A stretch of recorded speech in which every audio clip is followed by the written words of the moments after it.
very glad I have this car today. Imagine if I had a Fiat Punto, something like that. It wouldn't be as nice of a day, I can imagine. Hello everyone, and welcome to a new video. You can probably tell by the title of this video, if you can read. But today, what I have for you, what I'm going to be reviewing, it's this M4. And maybe you can also tell by the look on my face that this car is quite fun to drive. I've been driving this car for a few hours now, and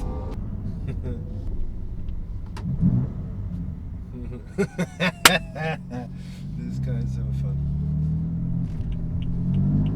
Second gear. There it goes.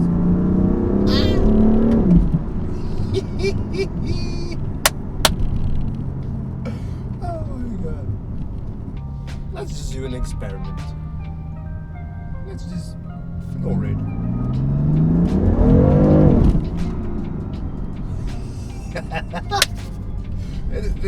This is a hooligan car. Now you're going to see why this guy is such a hooligan. Pulling out of a junction. There goes it! God! This car is fast. What the hell? The M4 is not a recent car by any stretch of the imagination. It's a car that I think will age quite well. I know that I'm supposed to do a review of this car, but I'm lacking in words. I didn't think this was going to happen though.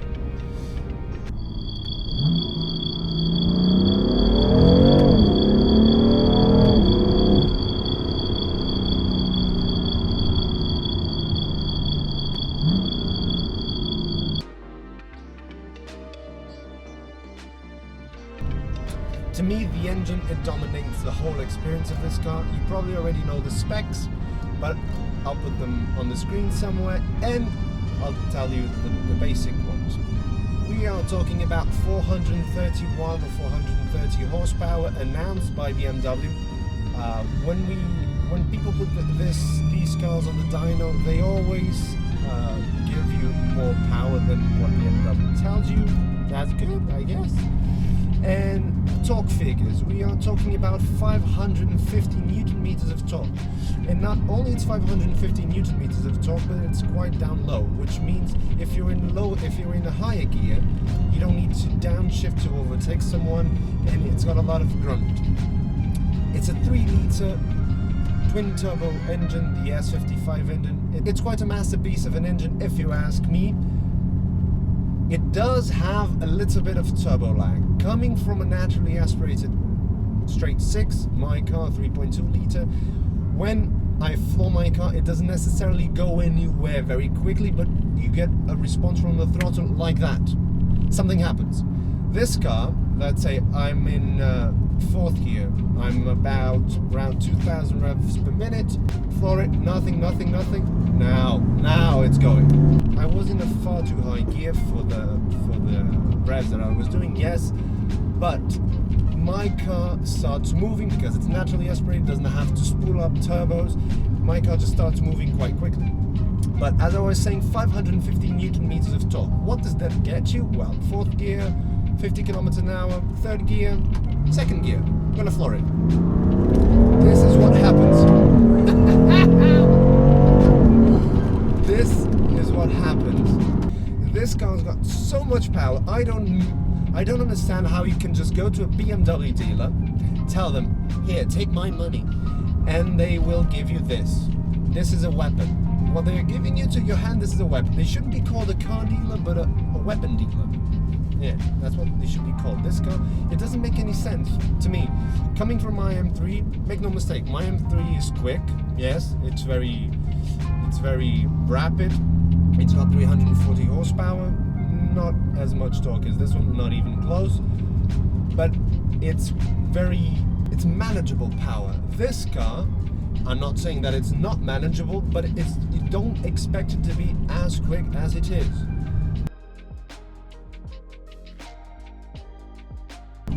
The gearbox. This car in particular, it's got the DCT with 7 gears. It's amazing. For the pedal, there. Listen to these gear shifts. There. downshift. Isn't it fun? Whoever tells you you're not gonna have fun, it's like a video game. First, you're gonna have fun. Second, it's a bit like a video game, but why do people play video games? Because they want to be entertained.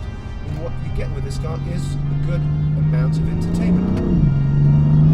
And you also get two hands on the wheel, which is very important. Personally, I'm an advocate of manual gearboxes. Ask me, oh, should I get a manual gearbox or an automatic? And I will tell you, well, get the manual. You have 2 feet. Let's put up a challenge, because 3 pedals, 2 feet, what can go wrong, right? This car though, I would be very tempted to go for the DCT. It is quite good fun. It is amazing fun actually. You find yourself going through the gears just because you don't need to. I don't need to put a pedal up. I don't need to put a pedal down right now. But I will, just because it's fun. And then there it goes. That's the other part of this car. The rear end, it likes to play. To say that this car has trouble putting its power down would be an understatement. This car has a lot of trouble putting its power down. We are not running Cup 2s. If I'm not mistaken, this car came with Cup 2s from factory. We are running Pilot Super Sport. But second gear right here, it lights up its tires so easily. I've got the traction control off right now. And why do I have the traction control off right now? First, because, well, it's fun. And second, because if you don't have the traction control off, what ends up happening is that the car cuts power way too often. What does that do in terms of driving experience? Well, you're trying to drive this car spiritedly, and the traction control just keeps on flashing and flashing and flashing. You will not be able to enjoy the car as much if you don't turn off the traction control. Be advised that turning the traction control off, it can make things quite troublesome. This car can be a handful. But to me, it's the only way to really enjoy this car, because even in MDM mode, M dynamic mode, that you enter by pressing the traction control just one time, even in that mode, the traction control, it just cuts off way too soon, and you cannot have as much fun as you'd like. My advice to you is to go to an empty parking lot or something like that, an empty road, with not a mountain road obviously, but a good empty road, so that you can test how the car behaves when you drive it without the traction control. Because fourth gear now, second gear, I'm going to floor it. This is good tarmac.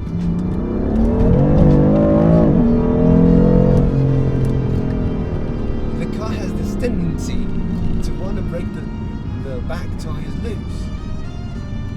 That's the fun part of this car. This car is a weapon dynamically, but in a straight line, it's a bullet. And it's a bullet that is going to make you have to work for it. It's the first few times it's a bit scary, because, well, you don't know how the diff is going to take care of all that power, how you're going to be able to control it. But once you get used to it, you understand that it's quite manageable. And what you get in return is the engine will not cut power, because the traction control will not intervene. You are in control. And then the whole experience changes. The first few hours that I was with this car, I was driving it with the traction control on, just to get a feel for it. What I could see that was happening was that I just wasn't having much fun, because if you are in a paved in a place where the tarmac isn't as good, the car is just going to light up its rear tires, and traction control is going to kick in, and you don't have any power. The car will not move. A Fiat Punto will be quicker than you. I urge you to understand how the car behaves when you floor it without traction control. I'm not saying drive without the traction control all the time.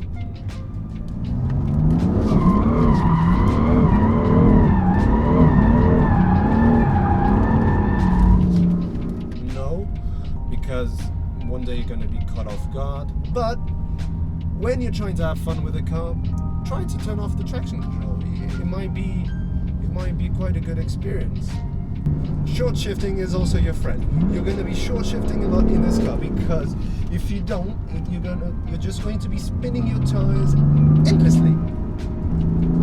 I'm in comfort, I do mean sport. Yeah, sport, that's better.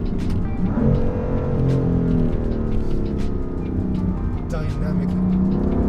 Oh my god, this guy is such a hooligan.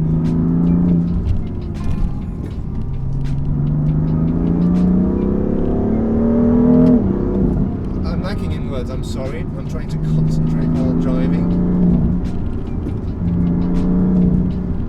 Do you notice this? This grin, this smile? That's what this car does to you. A lot. Third gear, second gear, wonderful gear changes. Oh my god, it's quick.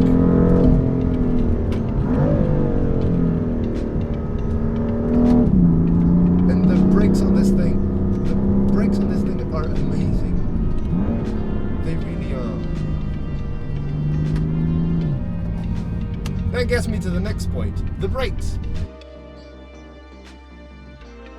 This car in particular has got carbon ceramic brakes. When you ordered this car from factory, this was the first BMW M3, M4 that could get from factory carbon ceramic brakes. It was something like an €8,000 or $8,000 option or $6,000 option, something like that. They were expensive. They are expensive. Carbon ceramic brakes are expensive, period. They are, first, huge. Second, beautiful. And third, they brake like a mud. They are so amazing at braking. Just to give you an idea, third gear. I'm in Germany right now, by the way. 100 is gonna brake. This happens. Everything. What ends up happening is that all the shoppings that you have in the back, they will just fly to the front. I don't care if you have the seats up, they will just fly. These brakes, they are incredible. As standard, you get smaller rotors and you get only 4 piston calipers on the front. This car's got 6 piston calipers. You can tell by the gold paint color. You can tell by the gold color that you've got carbon ceramics. They are out of this world. They are really good. The only issue with carbon ceramics, as many of you may know, is that when it comes time to replace them, you may need to remortgage your house, because they are very expensive to replace. What I would do is, if I had bought, let's say I had bought this car used, I like the fact that I have 6 piston calipers, I would probably just get steel brakes, which are cheaper. The car, if you get really good steel brakes, they will brake very well. Don't get mistaken. They will not resist fade as well, though. The key aspect of carbon ceramic brakes is how well they resist fade. 2 drawbacks of having carbon ceramic brakes. They can be a little bit grabby at low speed. These, I didn't notice that. There was only 1 or 2 times where I felt that they were just a little bit grabby. Other than that, nothing. And they squeak. You're just driving and not braking actually, and they are squeaking. When you brake, sometimes they can also squeak, yes, but they do make their fair amounts of noise. It's something that you can just get used to. It's not the end of the world, but keep in mind, if you have OCD, they will tickle your OCD. Whereas many cars from the past, they were very passive. You didn't get any type of customization with this car, and in many modern day cars, you get a whole plethora of customizations that you can do to the car. You can switch between 3 engine modes. You've got efficient, sport, sport plus. I usually like to keep mine on sport.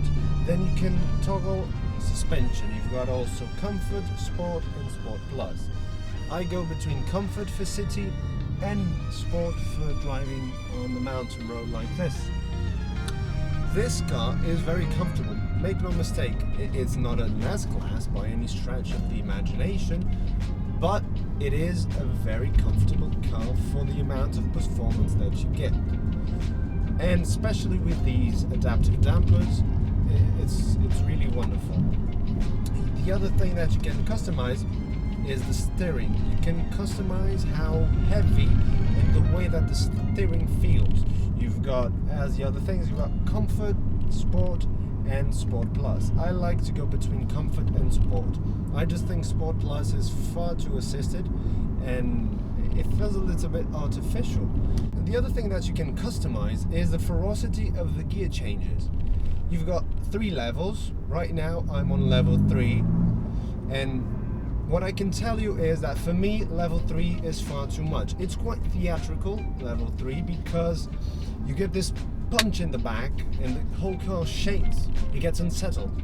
It's very theatrical. If you're driving with a couple of mates, they will be see right there. It really gets unsettled when you change up, and I don't think, I mean, for theatre reasons, if you're trying to put on a show, it's very amusing, yes, but if, let's say that you're trying to drive quickly, you're on a mountain road and you're really on it, you pull a paddle and the whole car just shakes. That's not good. It really isn't. So what I like to do is I like to just put it on the 2nd level, and then that doesn't happen anymore. Still talking about customizability, you have these 2 M buttons on the steering wheel. You have M1 and M2. You can configure these as however you like them. The owner of this car, for example, M1, for him it's efficient mode, so driving around town, the gear change on its lowest ferocity, comfort suspension, efficient engine and sport steering. M2, for example, it's sport plus everything minus the steering. The steering it's just on sport. So you've got quick access to these settings on the fly. You don't need to change them with the buttons down here, which is very good. It's very quick, it's hotkey, it's hot buttons, and it's a wonderful thing. Another thing that he's got customized as well is the heads-up display. So when we put it on M2 mode, the heads-up display shows a rev counter with shift lights, which is very interesting. Another thing that happens is you have shift lights on the rev counter right here on the Neo. So if your car doesn't have a heads-up display, you will still have shift-up lights on the gauges, so don't worry about that. With all these things to customize, you get a car that you can use in town, no issues whatsoever, but then you get also a car that when you turn it all the way up to 11, like I don't have it all the way up to 11, I have it up to, I don't know, 8 maybe. I've got sport steering, sport engine, and sport suspension. The gearbox is on level 2, and it doesn't make any sense, this car. This car moves like it's nobody business. It sounds, it's a meaty sound, it's very deep, it's very bassy, but do keep in mind that it's pumped also through the cabin. BMW have engineered the speakers to pump audio inside. It's not artificial, it's just enhanced. So BMW have microphones on the engine bay, in the engine bay, and they just pump a little bit of sound to the cabin. BMW says that it's around 4 or 5%, something like that, of the sound that you hear on the inside that it's pumped via the speakers. It does feel a little bit synthesized, yes, but not too much, and it's a very nice sound. Make no mistake, it makes these bubbles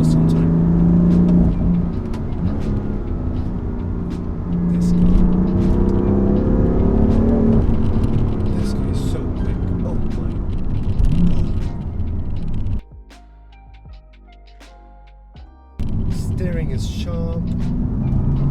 I cannot say that you get loads of feel, but it's very, very sharp. You can more or less tell what the front wheels are doing.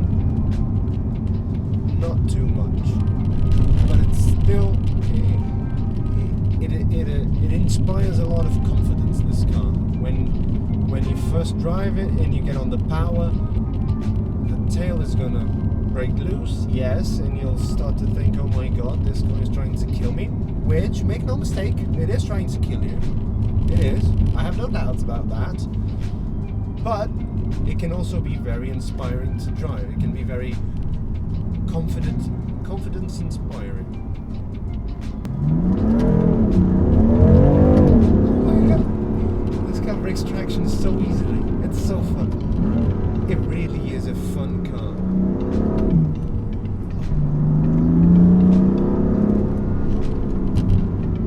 This car, ladies and gentlemen, is a scalpel. It's a scalpel with a flamethrower.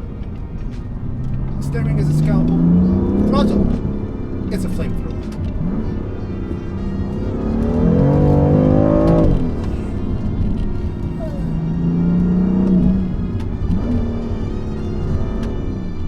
Let's be careful here. Second gear.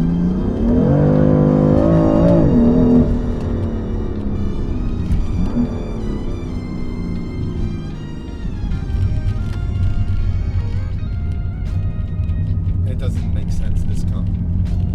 It really doesn't make sense.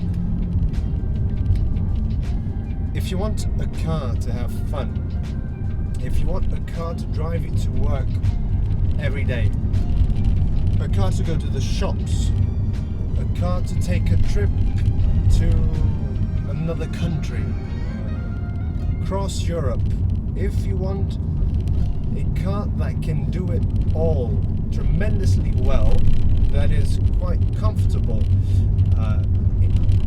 this is such a great option. I do recommend this car. Creature comfort. Let's say that I'm just driving through town like I am now. I'm not being jerked around. I've got my air conditioning blowing cold air. I've got Apple CarPlay. The owner of this car, he had installed yesterday the new iDrive. I think it's an Evo 6 or Evo, something like that. It's got Apple CarPlay, it's got a touchscreen as well. You can have your Waze, your Spotify, all those apps that you're so familiar with. You've got heads-up display, leather-covered doors, you've got lane keep assist, you've got collision warning. It will brake for you if it detects you're about to crash because you're too close. Blind spot monitoring, cruise control, dimming rearview mirrors inside and outside. It's such a wonderful and complete package. You ask yourself, what else do you need? Sits 4 people kind of comfortably. On the front you're sitting very well. On the back, if you're taller, if you're over 6 foot, 1.80 m, something like that, you're going to struggle a little bit. So as an everyday car in creature comforts, you're covered. You're absolutely covered. And overall, this package, it's out of this world. One thing that this car is very good at doing is making you feel special. You get inside the car and the whole experience, turning it on first thing in the morning. The way that the power delivery is very linear, but it's punchy. You're driving quickly, usually at higher speeds. Cars lose a little bit of their oomph. This car, not at all. This car is doing 200 clicks per hour, and you still feel it pulling and pulling and pulling. It's incredible. It's really a work of art. To summarize what I've said throughout this video, this car is a beast. This car is a hooligan's car. This car is a car that you can take to a racetrack. It's a car that you can take to a canyon road. It's a car that you can just put around town, not be shaken about, feel comfortable. You have creature comforts, you have all the amenities that you might wish. And at the end of the day, it's going to put a big smile on your face. I've been driving this car the whole day and I haven't been bored once. It's always entertaining. It's always stimulating how you feel. It's the driving sensation is out of this world. To me, this is one of the best cars for sale right now.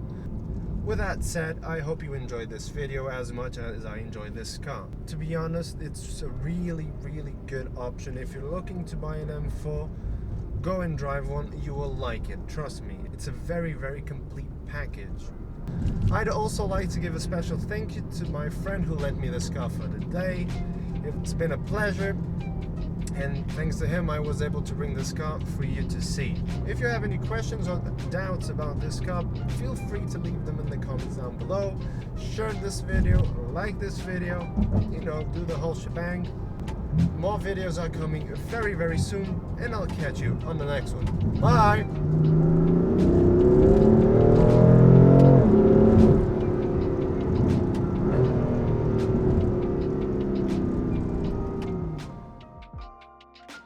Hello, police. Oh, two policemen. Oh, so much police. Hello, policeman. Not doing anything wrong right here, but I digress.